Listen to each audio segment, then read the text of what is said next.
जिल्हा परिषदेच्या शाळांची संख्या, पटसंख्या का कमी होत आहे?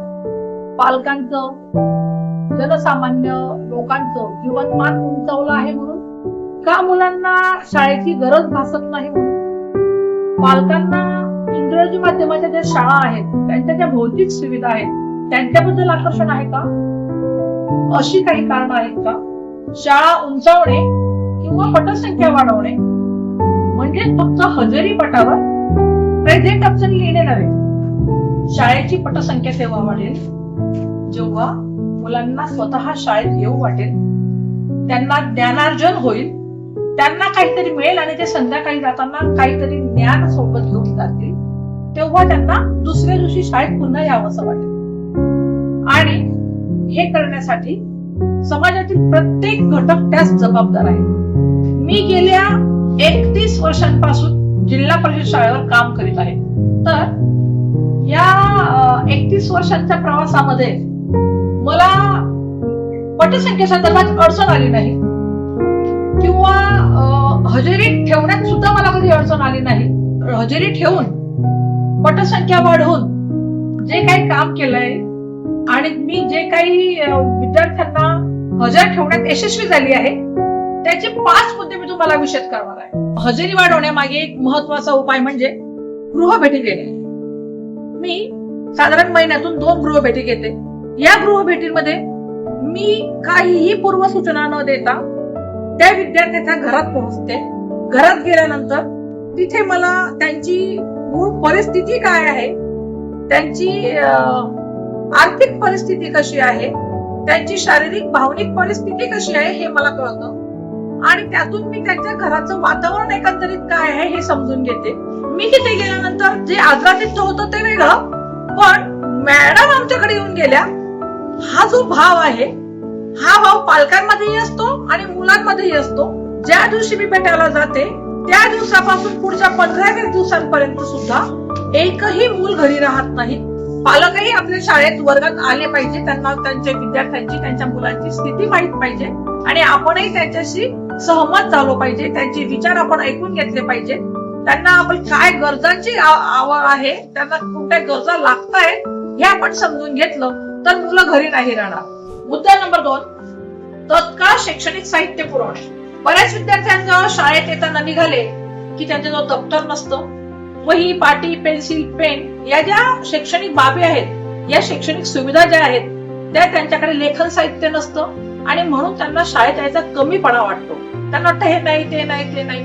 पण मी मुलांना एक आपलं साधं वर्गात ऑब्झर्वेशन असतं की बाळा तू का नाही येत. एखादी मुलगा जर आपल्याला दिसला त्यांना की हा लिहित नाही, हा बसलाय, मॅडम वही नाहीये, बॅगेत हात घालायचा, त्याला 40 रुपये द्यायचे आणि त्याने वही आणायची. वही घेऊन आला, मुलगा लिहायला लागतं. काय बाबा पेन्सिल नाहीये, हे घे 5 रुपये, पेन्सिल आणा, लिहून घ्या. आणि मी असंही वह्या, रजिस्टर्स, पेन, पेन्सिल यांचा संग्रह माझ्या वर्गात ठेवते आणि जिथे कमी तिथे लगेच घेतलं की दिलं.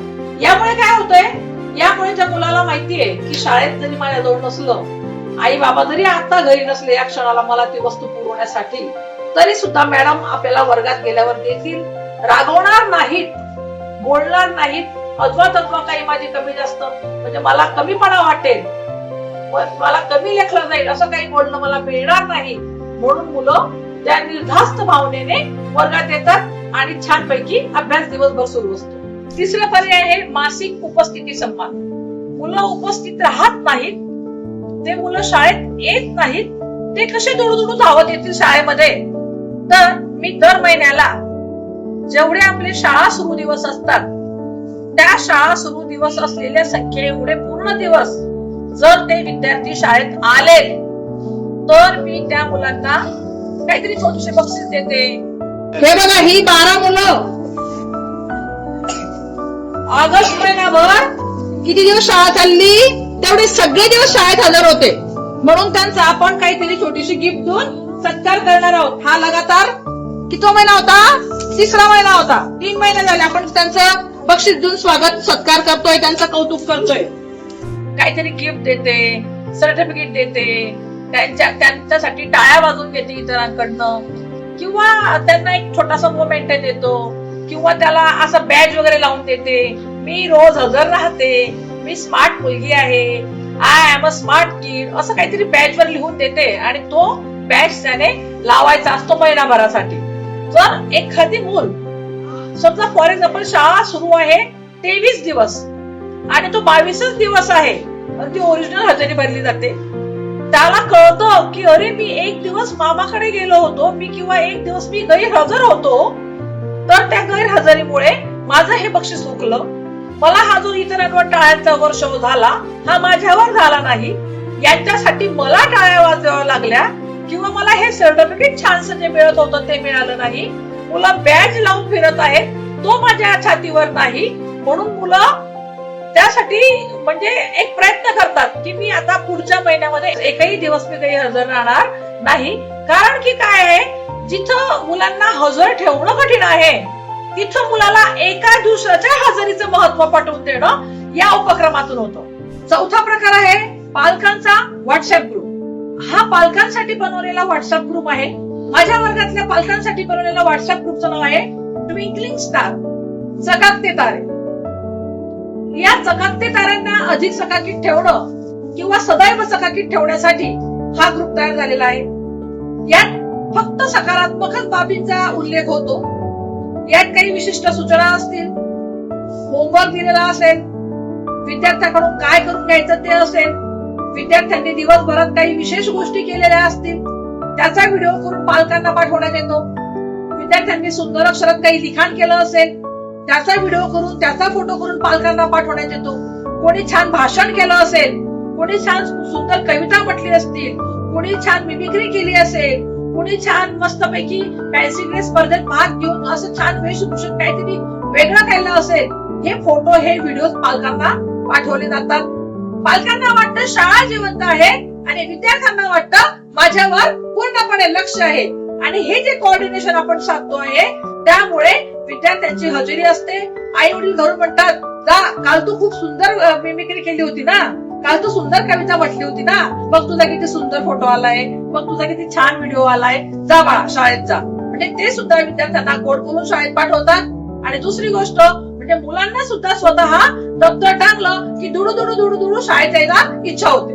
एवढं करून देखील या सर्व पर्यायांचा उपयोग घेऊन हे सर्व पर्याय अवलंबन करून सुद्धा जर विद्यार्थी शाळेत येत नसेल तर मी पालकांना फोन करते की आज शब्देश का आला नाही, आज स्नेहिता का आली नाही. मग मला पालकांचं उत्तर मिळतं की मॅडम मी तर शेतात आलो आहे, ती घरी असेल, खेळत असेल, शेजारी गेली असेल, मैत्रिणीकडे गेली असेल, अशा पद्धतीची उत्तरे मिळतात. मग मला कळतं की पालक घरी नाहीत, ते त्यांच्या कामावर गेले आहेत आणि मुलं येण्यासाठी टंगळमंगळ करीत आहेत. तर मग काय पर्याय करायचा? मी असंही अगदी सुरुवातीपासून शाळा भरण्याच्या खूप आधीच्या वेळेत शाळेत येते, म्हणजे अगदी 1.5-2 तास आधी शाळेत येते. मग मी हे माझं सुरुवातीला होऊन जातं साधारण 9:30च्या दरम्यान की कोण आलंय कोण नाही आलंय शाळेत. मग ह्या फोन नंतर मी सरळ थेट भेट घेते मुलाच्या घरी जाऊन. ते मूल खेळतंय की कुणा शेजाऱ्याकडे गेलंय का मित्रासोबत बाहेर गेलंय, विनाकारण हिंडत तर नाही ना, अशा पद्धतीने मी त्याला भेट घेते, त्याची तयारी करते, त्याचा डबा पाणी भरते आणि त्याला बोट धरून घेऊन येते. मग साहजिकच त्याला वाटतं की आपण गेलो नाही, टाळाटाळ केली, टंगळमंगळ केली तरी मॅडम काही पिच्छा सोडत नाही, मॅडम आपल्याला घरी घ्यायला येतात. म्हणून अशा पद्धतीने तो शेवटी दुसऱ्या दिवशी काही करून शाळेमध्ये येतोच. शेवटी मला एवढंच सांगावं असं वाटतंय की पटसंख्या वाढवण्यासाठी, विद्यार्थी हजेरी वाढवण्यासाठी मोठ्या इमारतींची गरज नसते, भौतिक सुविधांची गरज नसते, आर्थिक मालमत्तेची किंवा पैशांची गरज नसते. गरज असते ती शिक्षकांच्या मनाची आणि भावनेची. शिक्षकांचं आणि विद्यार्थ्यांचं नातं असं घट्ट जुळलं ना, त्यांना मायेचा ओलावा मिळणारा प्रेमाचा हात त्यांच्या डोक्यावरून फिरला ना, हो आपण त्यांच्याकडे पायी त्यांना घ्यायला जातो पण मुलं परत येताना दुडू धावत येतात. हे होईल, हे प्रयोग आपण करून बघूया. जर आपल्याला जिल्हा परिषदेच्या शाळा पुढे न्यायच्या असतील तर असले उपाय करून पाहूया.